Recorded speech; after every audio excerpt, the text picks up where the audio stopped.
Buona domenica da Sicilia 24, le principali notizie.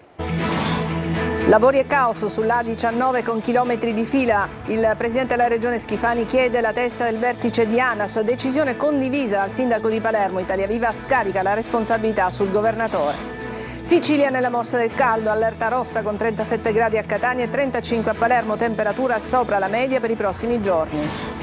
No alla guerra a Sigonella davanti alla base NATO, manifestazione per la pace. La Sicilia non deve diventare un avamposto tra le parti che sono entrate in conflitto, dicono i partecipanti. Trapani, aumentano le truffe agli anziani, i carabinieri invitano i cittadini a chiamare il 112 al primo sospetto. Missione abbronzatura perfetta, strani miscugli per ottenere in fretta la tintarella, ma attenzione alle scottature. La Sicilia di Italiano, l'allenatore vincitore della Coppa d'Italia con il Bologna, torna nella sua Ribera dopo una stagione memorabile e nel ricordo dei suoi inizi.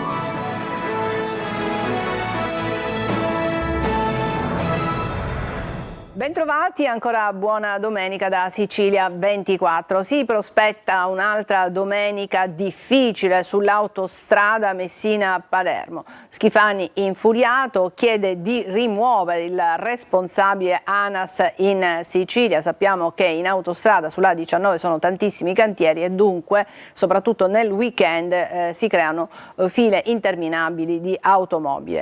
La decisione di rimuovere il vertice ANAS è condivisa anche dal sindaco di Palermo. Italia Viva invece scarica le responsabilità sul presidente della regione. Sentiamo Luca Ciliberti.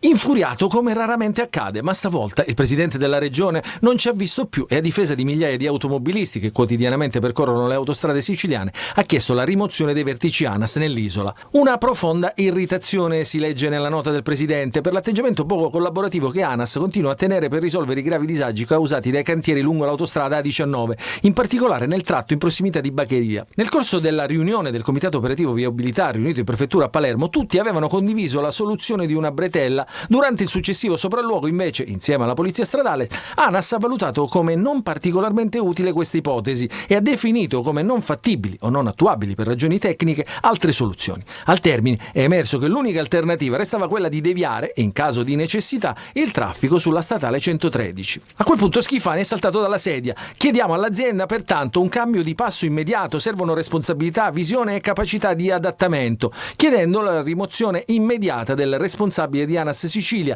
che continua a dimostrare scarso senso di collaborazione istituzionale nei confronti del ruolo del commissario e nei confronti dei siciliani. Una presa di posizione che è piaciuta molto al sindaco di Palermo Roberto Lagalla, preoccupato anch'egli dai disagi provocati dai cantieri infiniti. Di scarica a barile invece parla il vicepresidente di Italia Viva Davide Faraone. Questa volta il Ponzio Pilato di Palazzo d'Orleans, scrive, ha rifilato ogni responsabilità all'ANAS e a sua volta è Faraone a chiedere le dimissioni, ma dello stesso Schifani, a suo dire incapace di risolvere tutte le emergenze. Caldo, traffico, polemiche infuocano la Sicilia. Saranno 10 giorni in cui insisterà sull'isola l'anticiclone africano. Sentiamo Francesco Aloi. 38 gradi, la temperatura reale, quella percepita supera i 40. Qui siamo vicino al mare, quindi si sta meglio rispetto all'entroterra, dove c'è ancora più caldo. Oltre al sole, forte e cocente, in questo fine settimana c'è un leggero vento, quanto basta per fare sopportare le alte temperature. Ma attenzione, perché nei prossimi giorni la colonnina di mercurio è destinata a salire ancora. Per quanto riguarda le giornate di domenica e di lunedì è previsto un temporaneo calo di un paio di gradi, quindi non molto, a causa di venti più settentrionali. Per quanto riguarda poi il resto della settimana, a partire da martedì, nuovo aumento delle temperature. Pluto, si chiama così l'anticiclone nordafricano che sta infuocando tutto il paese, resterà dalle nostre parti ancora per un po'. Così chi può ne approfitta per andare al mare. La Sicilia si mobilita contro la guerra, lo fa con un presidio e un corteo davanti alla base NATO di Sigonella. Il rischio, spiegano, è che la Sicilia possa diventare un avamposto tra due blocchi contrapposti, una situazione pericolosissima per tutti. Orazio Longo. Sapendo che chi siamo oggi qua non bastiamo, abbiamo la necessità, territorio per territorio, piazza per piazza, luogo di lavoro per luogo di lavoro, di fare crescere un movimento popolare della pace e per la pace. Eccolo il popolo della pace in marcia fino alla base NATO di Sigonella. L'articolo 11 della Costituzione ad aprire il corteo con uno striscione: mentore dei padri costituenti. L'Italia ripudia la guerra come strumento di offesa. Un presidio della CGIL assieme all'Ampia, alla comunità di Sant'Egidio, Lega Ambiente Libera, WISP e Zero Waste. Il piano di riarmo che si sta alimentando in Europa e negli stati nazionali sia un piano che guarda lontano dalle necessità reali di questa nostra regione e di questo nostro paese. Ogni punto percentuale in più investito nella difesa significa sottrarre investimenti per l'azione contro la crisi climatica, la vera minaccia del nostro pianeta. La paura è che la nostra isola possa diventare avamposto di una guerra tra due blocchi contrapposti. Cita Pio La Torre, il segretario del PD Anthony Barbagallo, in una frase che disse il 4 aprile del 1982 in un'altra manifestazione contro l'installazione allora dei missili cruise a Comiso. Dopo 43 anni siamo ancora qui a chiedere pace, spiega Livia Adorno del Movimento 5 Stelle. La Sicilia è una terra di dialogo, vuole rimanere tale e allora anche per questo abbiamo presentato una interrogazione al Parlamento siciliano a mia prima firma e condivisa dall'intero movimento, proprio per chiedere al Presidente Schifani di prendere posizione netta col governo Meloni. Stop a tutti i conflitti, in primis a quello israelo-palestinese. Restituiamo la parola alla diplomazia, l'esortazione finale della rete siciliana contro la guerra. A Palermo è allarme in sicurezza per le continue risse, ma anche le violenze, i furti, le rapine che avvengono nel centro storico. L'ultimo riguarda dei turisti che sono stati rapinati e malmenati. Marco Gullà. Da un lato c'è il mercato, i colori, il folklore e i turisti, poi dall'altro ci sono violenza, risse e aggressioni. Ancora una volta il centro storico di Palermo ad essere la copertina della cronaca, l'ultimo episodio qualche giorno fa, quando una serena serata in Vucciria si è trasformata in un incubo per 5 turisti. I giovani, 4 ragazzi portoghesi e una ragazza italiana, stavano trascorrendo la serata in totale relax quando sarebbero stati puntati da un gruppetto di palermitani che li avrebbe avvicinati e rapinati. I poveri turisti avrebbero tentato di reagire e ne sarebbe nata una colluttazione, rapinati e percossi. Un episodio che ovviamente non fa altro che alimentare la lunga scia di violenza che soffoca questa parte del capoluogo. Al tramonto, manco fosse un film, il centro storico diventa insidioso e territorio di bande di extracomunitari. Tra spaccio e rapine, percorrere le vie centrali della città diventa alquanto pericoloso e così i turisti diventano facili prede da avvicinare e importunare. Come richiesto da cittadini e associazioni, spesso mancano le forze dell'ordine a vigilare. Ovviamente una cattiva pubblicità per la città che proprio grazie al turismo è riuscita a scalare le speciali classifiche di gradimento, ma tutto questo non fa che macchiare questi colori, quelli della vera Palermo. La Guardia di Finanza di Catania ha sequestrato in 2 diverse operazioni tra loro collegate 12 kg di marijuana skunk, un tipo di cannabis con un principio attivo molto più elevato rispetto alla canapa indiana tradizionale. I militari hanno individuato 2 consegne nell'ambito delle spedizioni con corrieri provenienti dall'estero. In una di queste la droga era nascosta in uno scaldabagno. Lo stiamo vedendo da questa foto. 4 aziende, 3 di Catania, una della provincia di Agrigento, sono state poste sotto sequestro con l'accusa di traffico illecito di materiale ferroso tra Messina e Catania. Ci sono 49 indagati per danni all'ambiente. Francesco Triolo. 3 aziende di Catania ed una della provincia di Agrigento, operanti nel settore della raccolta, della trasformazione e del commercio di materiale ferroso, sono state sottoposte a sequestro preventivo al termine di un'indagine coordinata dalla Direzione Distrettuale Antimafia di Messina.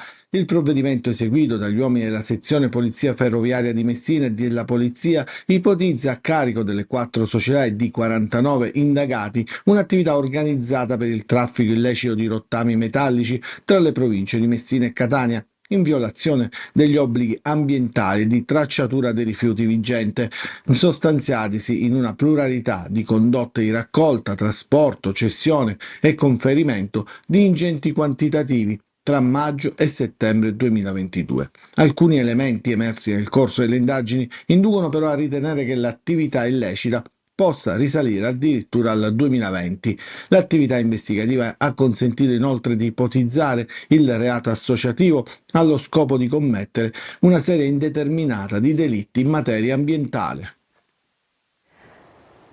Nel Trapanese sono in aumento le truffe agli anziani. I truffatori cambiano metodo per raginare le loro vittime, ma gli anziani sono invitati dai carabinieri al minimo sospetto di chiamare il 112. Sentiamo Laura Spanò. Nei mesi scorsi, dopo una serie di arresti effettuati dai carabinieri in provincia di Trapani, si era registrata una lieve flessione delle truffe ai danni di anziani, ma in queste settimane però il fenomeno è tornato a crescere e la preoccupazione anche. I carabinieri infatti hanno raccolto diverse segnalazioni, in particolare a Trapani e Mazara del Vallo, dove si moltiplicano gli episodi che seguono un copione ormai noto, ma con varianti sempre più subdole. Tutto questo nonostante non siano mancati arresti e denunce e le campagne di sensibilizzazione per mettere in guardia le persone più fragili. Se prima lo schema più utilizzato era quello del finto incidente stradale con conseguente telefonata di un carabiniere e l'arrivo a casa di un finto avvocato, oggi a far leva sulla paura sono altri espedienti. I truffatori, verosimilmente ben organizzati e aggiornati, hanno cambiato metodo, ma la dinamica è ancora una volta ben studiata, come spiega il colonnello Dario Pigliotta. I truffatori telefonano all'abitazione della vittima e con la scusa che si è verificato un furto in quella zona chiedono di controllare l'oro presente dentro casa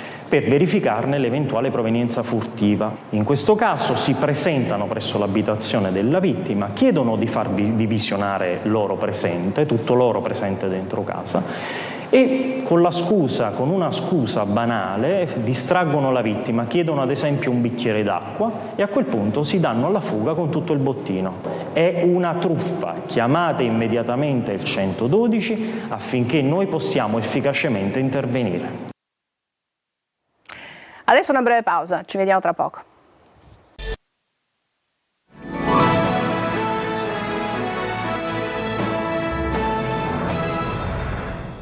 Novità per chi vuole fare escursioni sull'Etna: sono stati introdotti maggiori controlli per l'accesso alle aree sommitali del vulcano per garantire la sicurezza dei visitatori. In particolare sono state emanate ordinanze che prevedono l'accompagnamento di guide vulcanologiche o alpine in alcune zone come l'area del cratere di sud-est. Sono state stabilite anche delle distanze di sicurezza che devono essere rispettate durante le escursioni. Sono state infine istituite postazioni di controllo presidiate da forze dell'ordine. Le guide chiedono che con i dovuti controlli non si limiti il turismo. È arrivata l'estate e con l'estate le temperature torride, andare al mare, c'è anche tanta voglia di abbronzarsi e di farlo anche in fretta, anche a costo, è il caso di dirlo, di vendere cara la pelle. Ci spiega di più Desiree Ferlito. Esporsi al sole senza protezione, per giunta nelle ore più calde, o usare acceleratori di abbronzatura, ma anche spruzzarsi acqua e sale per velocizzarla. Sono i recenti, pericolosissimi trend promossi su TikTok. Tintarella da ottenere a tutti i costi, sottovalutando troppo spesso l'altissimo rischio per la salute. Quando noi ci esponiamo al sole è vero che produciamo più vitamina D, però andiamo incontro a tantissimi rischi. Uno fra tutti il melanoma, quindi i tumori della pelle. Ottenere il tanto desiderato colore tambrato diventa tra i giovani quasi una sfida. Sui social spopola l'hashtag UV-Index, con migliaia di video che invitano a esporsi al sole nelle ore proibite. Però utilizzi la crema solare? Sì, la utilizzo. Conosci i rischi dell'esporsi al sole senza protezione? Sì, li conosco i rischi, lo so. Sono stato un pochino superficiale. Dovrei utilizzare delle protezioni, ma non le ho mai utilizzate. Quel che conta è la bellezza dell'abbronzatura da raggiungere subito. A salvarsi la pelle ci penseranno domani. Tantissimi pazienti mi chiedono come mai se si mettono la protezione solare vengono comunque le macchie. Molto spesso il danno è stato fatto da giovani, quindi quando magari non utilizzavano le attenzioni che utilizzano adesso, le nostre cellule danneggiate hanno memoria e oggi che stiamo invecchiando compaiono. Adesso parliamo di musica. Agrigento incanta con la grande musica a successo per il concerto dell'Orchestra Sinfonica Siciliana al Teatro dell'Efebo, tra applausi, emozioni e sold out. Davide Sardo.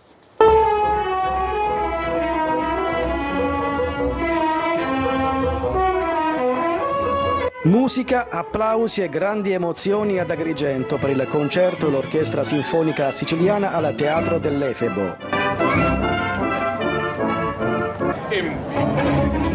Oltre 700 spettatori hanno assistito all'evento gratuito organizzato per Agrigento, capitale italiana della cultura. Sul podio il maestro Sirba Dinic, in un programma coinvolgente con l'ouverture festiva di Sostakovic, il capriccio italiano di Tchaikovsky e la celebre sinfonia del Nuovo Mondo di Dvorak.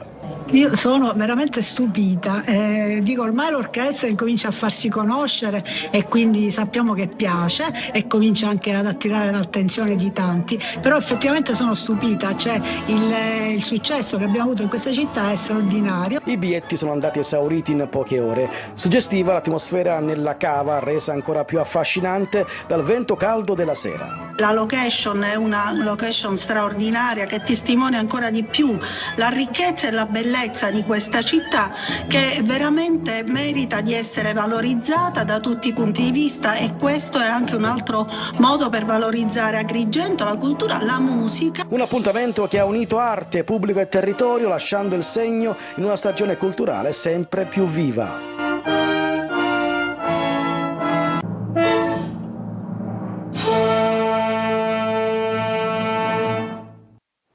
Breve pausa e poi parleremo di calcio.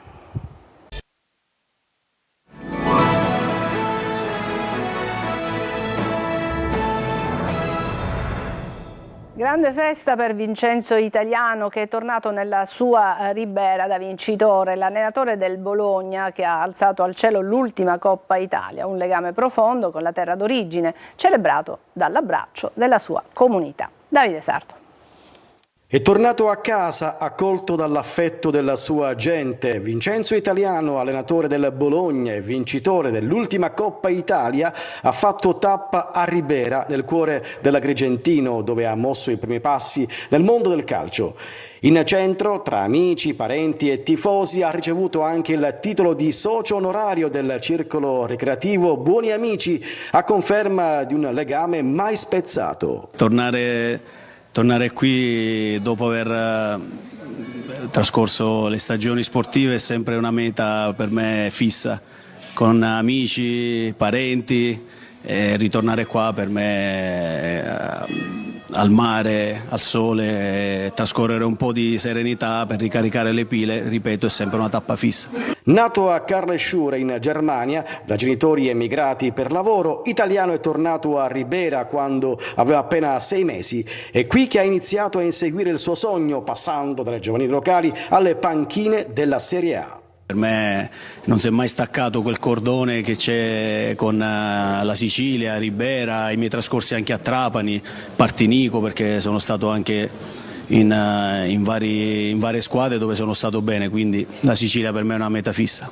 Un ritorno carico di emozione, quello di un uomo che non ha mai dimenticato le sue origini e che oggi è simbolo di orgoglio per un'intera comunità. Dal 1 luglio l'apertura ufficiale del calciomercato, sentiamo le ultime novità con Marco Carli. Il Palermo vive sull'onda lunga dell'entusiasmo suscitato dall'arrivo di Inzaghi, tecnico che ormai è in B è una vera garanzia, come dimostra la promozione col Pisa nella passata stagione. Insieme a Brunori ha presentato la nuova maglia dei rosa.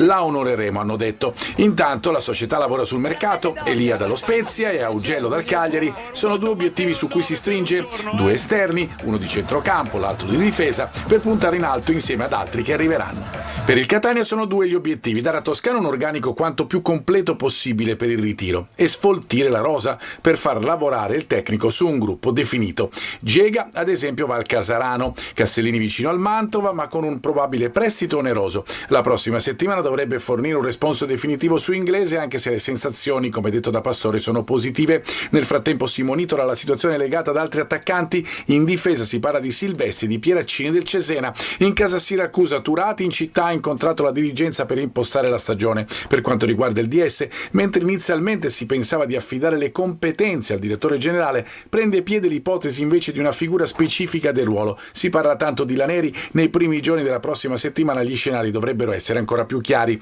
Il Trapani ha ufficializzato il prolungamento del contratto di Sergio Sabatino, il difensore granata che nelle ultime 2 stagioni ha indossato la fascia di capitano, ha firmato il rinnovo fino al 30 giugno 2026. Sfortunate le due squadre catanesi di beach soccer impegnate in Coppa Italia a San Benedetto del Tronto. Il Catania Beach Soccer è stato sconfitto in semifinale da Viareggio con il punteggio di 6-5. Stesso finale per We Beach, che si è dovuto arrendere al Napoli. Le due squadre etnee si ritroveranno di fronte oggi pomeriggio alle 18:30 per la finale valida per il terzo e quarto posto. Ci fermiamo qui, è tutto per questa edizione di Sicilia 24, prossimo appuntamento alle 14, grazie per averci seguito, buona domenica.